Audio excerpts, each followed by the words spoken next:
शादी होते सोना गे भुलाई गेले दिलवा दुखाई देलगे।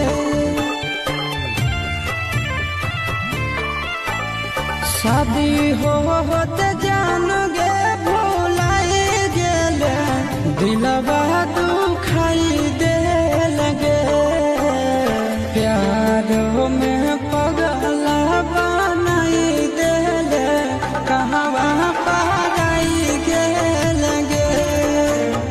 प्यार में पगला बनाई देले कहवा पाराई गेलगे।